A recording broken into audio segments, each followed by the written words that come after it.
کیا وقت کٹھن ہے کہ میرے دیس میں اب تو حاکم ہیں بہت قافلہ سالار نہیں ہے. جی ہاں ناظرین، اس شعر کے خالق آج ہمارے ساتھ جناب فرت ندیم ہمایوں صاحب. السلام علیکم جناب. وعلیکم السلام. ہم آپ کو کاوش انوائی پہ ویلکم کرتے ہیں. بہت مہربانی کہ آج آپ نے اپنا ٹائم نکالا اور ہمارے ناظرین کے لیے آج آپ یہاں آئے. آپ کا شکر گزار ہوں کہ آپ نے مجھے دعوت دی کہ میں کچھ باتیں براہ راست اپنے لوگوں سے کر دوں. بالکل، یہ اپنے لوگ جو ہیں یہ آپ جیسے شاعروں کو زبان کو زندہ رکھنے کے لیے اور آپ کی جو کاوشیں ہوتی ہیں ان حوالوں سے بہت پیار کرتے ہیں آپ سے. جیسے کہ ابھی یہ شعر میں بول رہا تھا، میں جانتا ہوں کہ یہ 2010 میں جو آپ کی کتاب سارے خواب اس کے ہیں اس میں آپ نے لکھا کہ یہ جو ہمارے ملک کی سیاست، ملکی حالات یہ بڑے عرصے سے اسی طرح سے چل رہے ہیں. میرے خیال ہے 65 سال سے حالات یہی ہے. ہم ان پہ بھی بات کریں گے لیکن تھوڑا سا تعارف آپ کا ناظرین کو کراتا چلوں کہ ناظرین ہمارے مہمان جناب فرت ندیم ہمایوں صاحب جو ہیں 2 کتابوں کے مصنف ہیں. تیسری جو ہے وہ تصنیف ہو رہی ہے. جو قطعات سیاسی لکھتے رہے ہیں آپ، ان کی بھی ایک منظوم کتاب جو ہے منظر عام پہ آنے والی ہے منظوم تاریخ کے نام سے. ٹھیک ہے، منظوم تاریخ. جی ماشاء اللہ. یہاں کے اخبارات میں قطعات بھی لکھتے رہتے ہیں. نیو یارک USA میں جانی پہچانی شخصیت ہیں، مشاعروں کی جان ہیں. اور آپ یہ بتائیے کہ کب سے آپ نے شاعری کا آغاز کیا؟ شاعر تو ایسے بھائی میرا خیال ہے کہ پیدائشی ہوتا ہے. ٹھیک ہے. مجھے نہیں پتا کہ ابتدائی دور میں نے کیا کہا ہوگا، لیکن شعور جب بیدار ہوا اس وقت میں میٹرک کا طالب علم تھا. اچھا. اور اس زمانے میں ایک اسکول کا ایک میگزین نکلا تو اسٹوڈنٹس کو کہا گیا لکھنے کے لیے. ٹھیک ہے. تو میں نے ایک نظم کہی، دور حاضر کے مسلمان سے خطاب. ٹھیک ہے. وہاں سے میں نے ابتدا کی اور غزلیں کہتا رہتا تھا. مجھے یہ بھی یاد نہیں کہ پہلا شعر کون سا کہا ہوگا. اچھا. غزل کا. ٹھیک ہے. لیکن جب یہ شوق میرے اساتذہ تک پہنچا، اسکول کے اساتذہ تک، خاص کر جنہوں نے مجھے اردو پڑھائی تھی، ٹھیک، وہ بہت خوش ہوئے. اور میری خوش قسمتی اس زمانے میں یہ ہوئی کہ میرے کلاس فیلو تھا عمیر حفیظ نام تھا. جی. مرحوم حفیظ ہوشیار پوری کے صاحبزادے تھے. اچھا. اور یہ دور تھا حفیظ صاحب کا آخری دنوں کا. وہ زمانے میں ہاسپٹل میں تھے. جب اس نے میری نظم دیکھی تو اس نے مجھ سے کہا کہ میں تمہیں اپنے والد سے ملواؤں گا. اچھا. میری خوش قسمتی ہے، میں وہ وقت بھی نہیں بھولتا. ٹھیک ہے. میں ان کے پاس ہاسپٹل گیا اور انہوں نے مجھ سے کہا کہ کب سے کہہ رہے ہو؟ میں نے کہا بس لکھتا رہتا ہوں. تو انہوں نے کہا مجھے کچھ دکھاؤ. جی. تو جو ایک کاپی میں نے بنائی ہوئی تھی جسے اب تو لوگ بیاض کہتے ہیں لیکن وہ بیاض نہیں تھی، بہرحال اچھا مختلف شعر اس میں تھے. انہوں نے وہ پڑھی اور مجھے بڑی حیرت ہوئی جب ان کا جواب آیا کہ اس میں کوئی تکنیکی خامی نہیں ہے. زبردست. اور بس انہوں نے مجھے ایک مشورہ دیا کہ کم لکھو، اچھا لکھو. میں نے ان کی یہ بات گرہ سے مان لی اور آج تک اسی میں چل رہا ہوں. ٹھیک ہے. ٹھیک ہے، بہت اچھی بات ہے.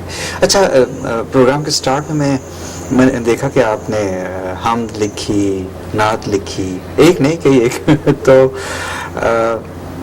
شروع میں آپ کوئی کیا سنائیں گے؟ کوئی حمدیہ شعر سنائیں گے یا؟ ظاہر ہے اللہ کے نام سے ہی ابتدا ہونی چاہیے. ٹھیک ہے. اور ہم کے میری پرابلم سب سے بڑی یہ ہے کہ اب پہلے تو مجھے اپنی پورا کلام یاد تھا جو میں نے لکھا. ٹھیک ہے. لیکن اب کچھ حافظہ ساتھ چھوڑتا جا رہا ہے، پتہ نہیں عمر کا تقاضا ہے یا بادام کھانے چھوڑ دیے. کچھ پرابلم. بادام میں نے کبھی نہیں کھائے. اچھا. اس کام کے لیے. اچھا ٹھیک ہے.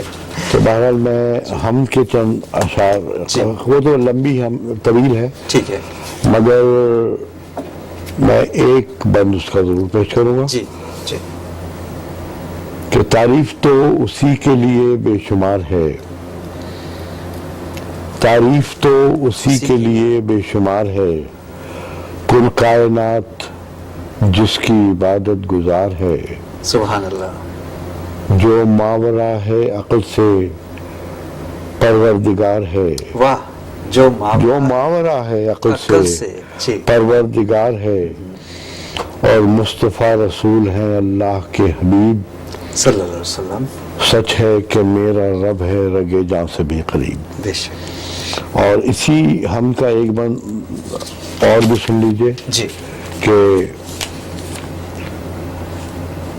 تکلیف چاہے کوئی ہو حد سے زیادہ ہو، تکلیف چاہے کوئی ہو حد سے زیادہ ہو، کیوں ہر کسی کے سامنے دامن کشادہ ہو، ہاں ہاں ہاں، کیوں ہر کسی کے سامنے دامن کشادہ ہو، جی، اس کی ہی رحمتوں سے نہ کیوں استفادہ ہو، ہے جس کی ذات ہی میرے حالات کی نقیب، سچ ہے کہ میرا رب ہے رگے جاں سے بھی قریب۔ بے شک، زبردست، بہت خوب، بہت خوب، ماشاء اللہ۔ اور کچھ میں بالکل اس بات میں جی، یقین رکھتا ہوں کہ جب تک اللہ کے بعد اس کے حبیب کا ذکر نہ ہو تو میرا ایمان یہ ہے کہ ایمان مکمل نہیں ہوتا۔ بالکل صحیح ہے آپ، تو دو نعت کے شعر بھی پیش کر رہا ہوں جی، بسم اللہ۔ کہ گناہ گاروں کو جینے کے سہارے بھیج دیتے ہیں، ہاں ہاں ہاں ہاں، گناہ گاروں کو جینے کے سہارے بھیج دیتے ہیں، تصور میں وہ طیبہ کے نظارے بھیج دیتے ہیں، بے شک، بے شک، بے شک، اور چراغوں کی طلب ہوتی ہے جب ہم تیرہ بختوں کو، چراغوں کی طلب ہوتی ہے جب ہم تیرہ بختوں کو، اندھیری رات میں وہ چاند تارے بھیج دیتے ہیں، سبحان اللہ، اندھیری رات میں وہ چاند تارے بھیج دیتے ہیں، اور بلاتے ہیں انہیں جب بھی بھنور میں ڈوبنے والے، بلاتے ہیں انہیں جب بھی بھنور میں ڈوبنے والے، وہ اکثر بیچ دریا میں کنارے بھیج دیتے ہیں، وہ اکثر بیچ دریا میں کنارے بھیج دیتے ہیں۔ کوشش کی ہے جن کے لیے کہا ہے وہ قبول کر لیں تو میرے لیے بڑی سعادت ہے۔ جی، بے شک، بے شک۔ میرے سامنے جو کتاب اس وقت جناب فرت ندیم ہمایوں صاحب کی ہے، اس کے نام ہے سارے خواب اس کے ہیں، اور اس میں آپ نے کچھ بڑے پیاری پیاری نعت بھی لکھی ہوئی ہیں۔ میرا ایمان تو یہ ہے کہ بغیر ان کے ذکر کے جی جی، ایمان ہی مکمل نہیں ہوتا۔ ناظرین کی نظر، جی، آپ سکھلا دیں طریقہ نہیں آتا مجھ کو، بے شک، آپ سکھلا دیں طریقہ نہیں آتا مجھ کو، نعت کہنے کا سلیقہ نہیں آتا مجھ کو۔ سبحان اللہ۔ جو غالب نے ایک بات کہی تھی، بعد از خدا بزرگ تو ہی، جی، بہت خوب، بہت خوب، ماشاء اللہ سے۔ تو شاعری کا آغاز کافی اوائل عمری میں، آپ نے کہا میٹرک کے بعد یا اس سن 70 کی بات ہے، اس طرح، جی جی، 70 کی بات پھر ہے۔ آپ لکھتے رہے، آپ کو کہا گیا کہ لکھو، کم لکھو لیکن اچھا لکھو، اچھا لکھو۔ جی، ماشاء اچھا، شروع میں مجھے ماحول بھی ایسے ہی ملا، جی، میرے ماموں شاعر تھے، ان کے مشاعرے ہوتے تھے اس وقت، مطلب یہ اس سے پہلے کی بات کر رہا ہوں جب میں نے شعر کہنے شروع کیے تھے، تو ان کے استاد تھے استاد قمر جلالوی۔ اچھا، ماشاء اللہ، تو وہاں ہر ہفتے ہر 15 دن بعد نشست ہوتی تھی ماموں کے، اچھا، تو کئی مشاعرے میں نے وہاں سنے جا کے، جب مجھے پتہ نہیں تھا کہ شعر کیا ہوتا ہے، جی، لیکن ایک اعزاز مجھے اور بھی ملا کہ جب میں وہاں جاتا تھا اور کھڑے ہو جاتا تھا، لوگ مشاعرے میں سننے والے بیٹھے ہوتے تھے، شعراء بیٹھے ہوتے تھے، ٹھیک ہے، تو استاد بڑے پیار سے مجھے اپنے پاس بلاتے تھے اور اپنی گود میں بٹھا لیتے تھے، اور وہ کئی مشاعرے میں نے ان کی گود میں بیٹھ کے ان سے سنے۔ استاد قمر جلالوی، یہ میرا بڑا اعزاز ہے، ٹھیک ہے، میں جتنا فخر کروں اس پہ کم۔ آپ کی ایک بہت اچھی قسمت واقعی، ظاہر ہے ایک گود میں، ایک اچھے استاد کی گود میں بیٹھنے والا خود کتنا اچھا شاعر ہو سکتا ہے۔ چلیں کچھ تھوڑا سا اور اپنی ارلی ایج کی کوئی آپ کو شاعری میں سے اگر کچھ یاد رہ گیا ہے۔ بہت چیزیں لکھی، جی، کسی کو چھیڑ چھاڑ کے سوری بہت ہی وہ ادب کے ساتھ کہ زمانے ہر زمانے کی اپنی ایک وہ ہوتی ہے مزاج ہوتا ہے. ایک قطع سناتا ہوں کہ جی جی جی ظاہر ہے وہ اچھا میں اس حوالے سے مشہور بھی اسی حوالے سے ہوں جی جی کہ میری شاعری رومانوی ولی ہوا ہے پہلو ہے اس کا اور لوگ اسے پسند بھی بہت کرتے جی ہیں. جی جی تو یہ شروع کا ایک قطع تھا کہ کب تک متزلزل میرا ایمان کرے گی, کب تک متزلزل میرا ایمان کرے گی, مشکل میری کس روز تو آسان کرے گی, جی تیرے لیے ہوتا ہے ہر ایک شعر غزل کا, واہ, تو ہی تو مجھے صاحب دیوان کرے گی, تو ہی تو مجھے صاحب دیوان کرے گی. زبردست زبردست. پھر تو اس کے بعد پھر سلسلہ چلتا رہا, لیکن میری شاعری زیادہ تر رومانوی شاعری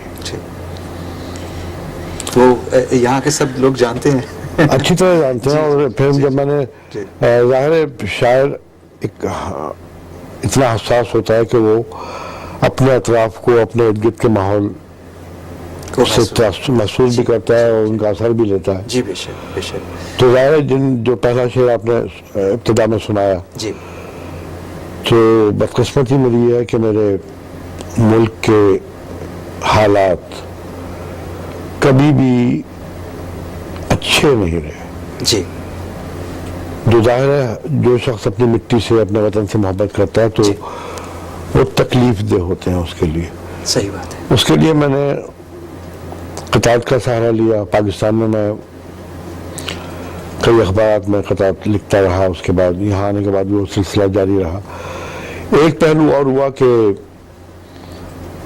کیونکہ قطعات لکھے تو قطعات جو سیاسی ہوتے ہیں اخبار وہ عموماً طنز کے پیرا لیے ہوئے ہوتے ہیں اور طنز کو ہمارے یہاں مزاح میں شامل کر لیا جاتا ہے.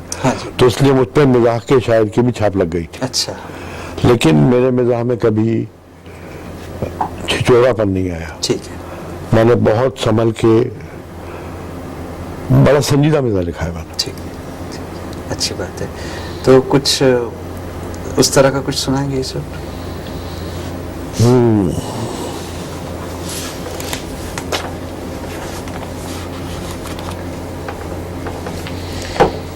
میں کراچی سے بلانگ کرتا ہوں جی, اور کراچی کے حالات بھی ایک طویل عرصے سے غیر متوازن ہے, اور اب تو آئے دن وہاں خون کی ندیاں بہتی ہیں. بہت دکھ ہوتا ہے اپنے وطن کے اس اتنے خوبصورت شہر کے بارے میں. تو کچھ شعر میں اس حوالے سے پیش کرتا ہوں کہ کچھ اپنے شہر کی حالت پہ دھیان دینا ہے, کچھ اپنے شہر کی حالت پہ دھیان دینا ہے, کہ آج شب نہیں سونا اذان دینا ہے. یہ میں نے آپ کی کتاب جب کھولی مجھے اس پہ نظر پڑی تو میں نے کہا یار کیا بات کہہ گئے ہیں ندیم بھائی. جی, کہ آج شب نہیں سونا اذان دینا ہے, جی, جو صرف پیار کی ہو ایسی بات کر لیں ہم, جو صرف پیار کی ہو ایسی بات کر لیں ہم, دلوں کو جوڑ دے ایسا بیان دینا ہے. ہاں بہت خوب. دلوں کو جوڑ دے ایسا بیان دینا ہے. اور امیر شہر تیرے شہر میں حریف بھی ہیں, مگر تجھے تو انہیں بھی امان دینا ہے. مگر تجھے تو یہ آپ کا شعر تو ہر جگہ فٹ ہو رہا ہے دنیا میں. ایسا ہے کہ وہ سبھی کا خیال رکھنا ہوتا ہے انہیں. لیکن مسئلہ یہ ہے کہ ہمارے یہاں جی ایسا ہوتا نہیں ہے. اور اسی کراچی کے حوالے سے میں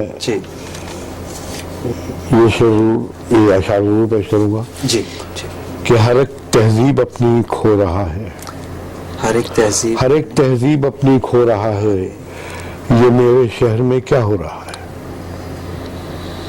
یہ میرے شہر میں کیا ہو رہا ہے. غریب شہر کو شب خون نے مارا, یہ المیہ ہے ہمارے شہر کا.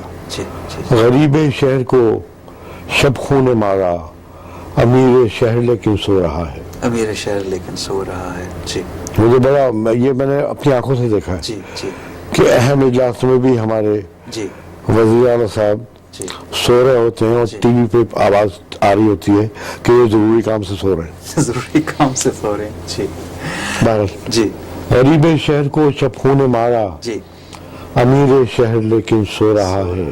جی تماشائی بنی ہے ساری دنیا, میرے گھر میں تماشا ہو رہا ہے. صحیح بات ہے.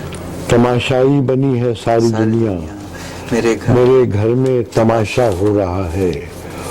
اور اجالوں کی طلب ہے آدمی کو, اجالوں کی طلب ہے آدمی کو, مگر خود ہی اندھیرے بو رہا ہے.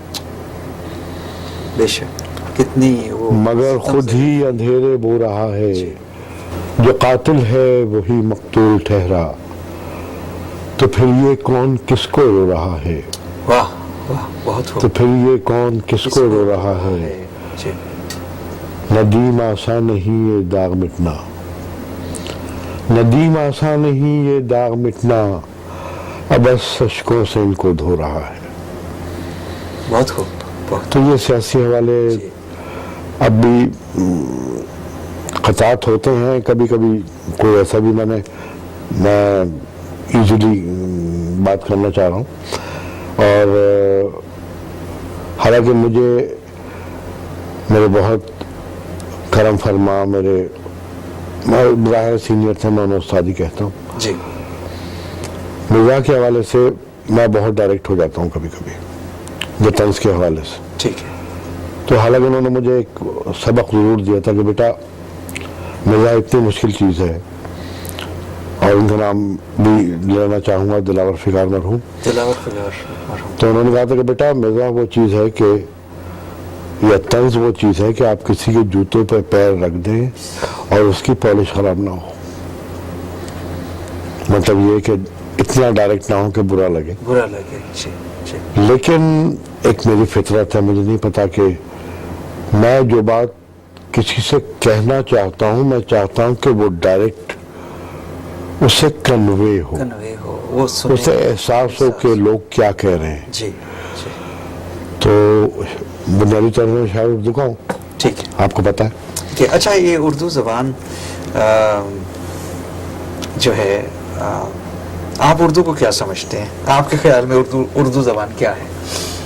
اردو دنیا کی میری نظر میں تیسری بڑی زبان ہے. اچھا. اور بہت شیریں زبان ہے. اس کی وجہ ہے, ٹھیک ہے, اردو اپنے طور پہ کوئی زبان نہیں. اچھا. یہ مختلف زبانوں کا مجموعہ ہے. فارسی بہت میٹھی زبان ہے, اردو میں اس کے الفاظ ہیں, سبھی جانتے ہیں. جی جی وہ مٹھاس فارسی کی اردو میں آئی. سنسکرت, عربی, تو یہ ساری زبانیں مل کے جو ایک چیز بنی, نئی چیز, وہ تھی اردو. اردو. جی اس لیے سے لشکری زبان کہتے ہیں کہ ہر زبان کے الفاظ اس میں ہیں. ٹھیک ہے. تو بس اس میں جو میری نظر میں, یہ میرا ذاتی خیال ہے, میں نہیں کہتا, میں کسی میں مسلط نہیں کرنا چاہتا. یہ خیال میرا اپنا ذاتی, میری اپنی سوچ ہے جی جی کہ ہر زبان کا ایک مزاج ہوتا ہے. جیسے میں نے بتایا کہ فارسی میں اتنی مٹھاس ہے, جی. بولنے میں اچھی لگتی ہے. جن کو فارسی آتی ہے وہ ان کے لیے نہیں, اگر وہ آپ ویسے نہ بھی آتی ہو اور آپ فارسی سنیں, اچھا, تو آپ کو ایک عجیب سی مٹھاس اس زبان میں محسوس ہوگی. ٹھیک ہے. تو ہر زبان کا مزاج اپنا ہوتا ہے, اور جب وہ اردو میں شامل ہوئی ٹھیک ہے. تو وہ سارے مزاج اردو میں شامل ہو گئے. پھر دوسری بڑی چیز جو آئی کہ اردو نے پرورش پائی لکھنؤ میں. لکھنؤ جس حوالے سے مشہور ہے یہ آپ کو پتا ہے کہ ایک زمانے میں لوگ صرف اردو سیکھنے کے لیے اپنے بچوں کو طوائف کے کوٹوں میں بھیجا کرتے تھے. تو اس کا مطلب ہے کہ اردو کی پرورش طوائف کے کوٹوں پہ ہوئی, وہ مزاج بھی اردو میں آ گیا. اور میرا تجربہ اور میرا کتنی بدقسمتی ہے, میرا تجربہ اور میرا مشاہدہ یہ کہتا ہے جی کہ شاید یہ انہی مزاجوں کا حوالہ ہے کہ جب اردو بولنے والے کے دل میں کچھ ہوتا ہے، منہ پہ کچھ ہوتا ہے، دماغ میں کچھ ہوتا ہے. آپ نہیں سمجھ سکتے. ایک دفعہ پھر بولیے. اردو بولنے والے کے دل میں کچھ ہوتا ہے، دماغ میں کچھ ہوتا ہے اور منہ پہ کچھ ہوتا ہے. ایسے شخص کو تو کوئی پسند نہیں کرتا، لیکن ایسا بھی نہیں ہے کہ اردو بولنے والوں نہیں، میں نے اردو کی برائی نہیں کی. نہیں کی. میں نے اردو کی برائی نہیں کی. ٹھیک ہے. قطعا نہیں، اس لیے کہ میں خود، میری مدر ٹنگ اردو ہے اور میں آپ نے اس کو اینالائز کیا ہے. اردو میں شعر کہتا ہوں. سب سے بڑی بات یہ اردو سے محبت کرتا ہوں میں. تو ایسا کس لیے کہا آپ نے؟ یہ سارے تجربے و مشاہدے ہوتے ہیں. میں نے عموماً جو چیزیں اچھے برے ہر قوم میں ہوتے ہیں، ہر زبان بولنے والے میں ہوتے ہیں، لیکن یہ کوالٹی میں نے اردو بولنے والے میں زیادہ دیکھی. اچھا. پھر یہ کہ میں یہاں بھی دیکھ رہا ہوں کہ پاکستان میں تو خیر ہم یہ بھگتتے ہی آئے تھے. بھگتنا کہہ رہا ہوں میں الفاظ، میرے لفظ پہ غور کیجیے گا. ٹھیک ہے. جب میں یہاں آیا تو میرے ذہن میں ایک اچھا خیال تھا جی کہ کم از کم وہ دیار غیر میں جا کے تو ہمارے لوگ ایک ہو جائیں گے، کیونکہ پردیس میں ہوں گے. لیکن میرا یہ خواب بھی چکناچور ہو گیا. وہ مزاج جو میرے دیش کے لوگوں کا وہاں تھا نا، وہ آج بھی یہاں ہے. یہاں بھی آج لوگ ٹکڑوں میں بٹے ہوئے ہیں، کہیں ایکا نہیں ہے ان میں. اور سب سے بڑی تکلیف یہ بات میں نے ادب میں بھی محسوس کی ہے. اور اگر ادب کے لوگ بے ادبی پہ اتر آئے تو اس سے بڑا دکھ کوئی نہیں ہے. ادب سے ہم اپنے بچوں کو سکھاتے ہیں. جی. ایک وقت تھا ایسے لوگوں نے چیزیں لکھی ہیں جن میں تعلیم دی گئی ہے ادب کے حوالے سے. ادب پڑھنے کو کس لیے کہا جاتا ہے کہ آدمی کچھ سیکھ لے. اگر ہم ادب کے برتنے والوں سے بے ادبی سیکھیں گے تو ہم جائیں گے کہاں. اور یہ محسوس میں نے یہاں کے بھی کیا، اور یہاں بھی بہت زیادہ ہی چیز ہے کہ ایک دوسرے کی ٹانگیں کھینچنے میں ثانی نہیں رکھتے لوگ. ٹھیک ہے. اس سے زیادہ نہیں کہوں گا. صحیح ہے. اچھا، ادب ایک صرف اس ورڈ کو لیا جائے تو وہی دیکھا آتا ہے جسے رسپیکٹ. ایک اگر لفظی مطلب دیتے ہیں ہم تو جیسے رسپیکٹ ہے کسی چیز کسی کی تو، لیکن یہ لٹریچر، انگلش میں اس کو لٹریچر کہا جاتا ہے، رائٹ. اس میں دو حصے ہو جاتے ہیں، نثر ہے پھر پوئٹری ہے. تو لیکن یہ کہ خالی ادب کہا جائے تو ادب سے بیٹھو، اس کے استعمال میں فرق ہے. بات پہلے تو وہی کہنا کہ اردو، یہ اردو زبان کا حسن ہے. اردو زبان کا حسن ہے کہ آپ ایک لفظ کے کئی معنی اخذ کر لیتے ہیں. یہ وہ زبان ہے کہ اگر آپ ایک ہی جملے کو دو مختلف انداز میں بولیں تو اس کا مطلب قطعی طور پہ تبدیل ہو جاتا ہے. ٹھیک ہے. مثلاً آپ کوئی سینٹینس بتائیے. تو بہت عام ایک مثال دی جاتی ہے کہ جملے تو بہت نکل آئیں گے کہ روکو مت جانے دو. ایک جملہ ہے سیدھا سیدھا، روکو مت جانے دو. آپ اس کا ٹون بدل لیں. روکو مت جانے دو، یہ مطلب کچھ اور ہو گیا. اور روکو مت جانے دو، اس کا مطلب کچھ اور ہو گیا. جی بالکل صحیح. ناظرین، کتنی خوبصورت باتیں ہو رہی ہیں، ادب کو فروغ مل رہا ہے، آپ بھی محسوس کر رہے ہیں. لیتے ہیں ایک بریک اور ملتے ہیں بریک کے بعد.